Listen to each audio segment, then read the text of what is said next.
TikTok ban or Instagram design features, the government is quietly building the most invasive data surveillance apparatus in modern history. Welcome back to Free Speech Friday, my series where I cover the fight for free expression, privacy, and civil rights online. For years, the US government, political operatives, and the mainstream media have distracted the public with performative outrage over social media platforms while quietly laying the legal foundation for widespread data harvesting and censorship. Under the guise of protecting kids online or holding big tech accountable, lawmakers are pushing dangerous legislation like mandatory age verification that would create a sprawling surveillance infrastructure that the government can and will weaponize. This mass expansion of government surveillance that the media again loves to frame as cracking down on big tech is one of the greatest threats to freedom in the 21st century. I've talked a lot about some of these bad tech laws in other videos, but today I want to dig into how government agencies like the Department of Homeland Security and ICE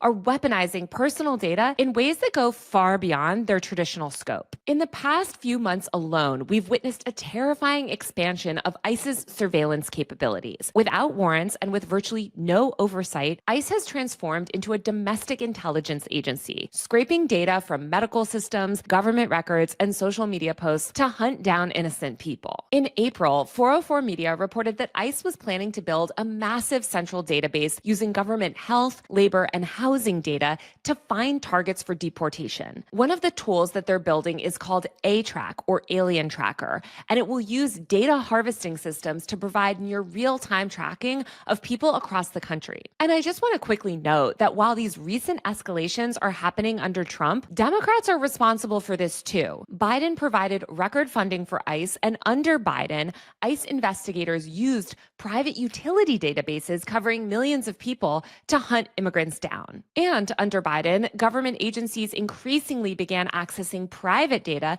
that they were not authorized to access or compile on their own. For instance, as the Washington Post's Drew Harwell reported back in 2021, under Biden, ICE was using private databases and exploiting commercial data sources to access information and data that they were not authorized to compile on their own. The government's reliance on commercial data highlights how real-world surveillance efforts are being fueled by information people may have never expected would land in the hands of law enforcement. And obviously, all of this has been supercharged since Trump took office. Recently, ICE has begun harvesting data from a commercial license plate scanning tool that's primarily marketed as a surveillance solution for small towns to combat things like carjackings or to help find missing people. In May, 404 Media broke the story that local police across the country were looking people up via Flock, the AI-powered automatic license plate reader. ICE and federal law enforcement have been able to leverage Flock to side door access that they don't have any sort of formal contract for. I'll be diving more into the ways that commercial data is weaponized in future episodes.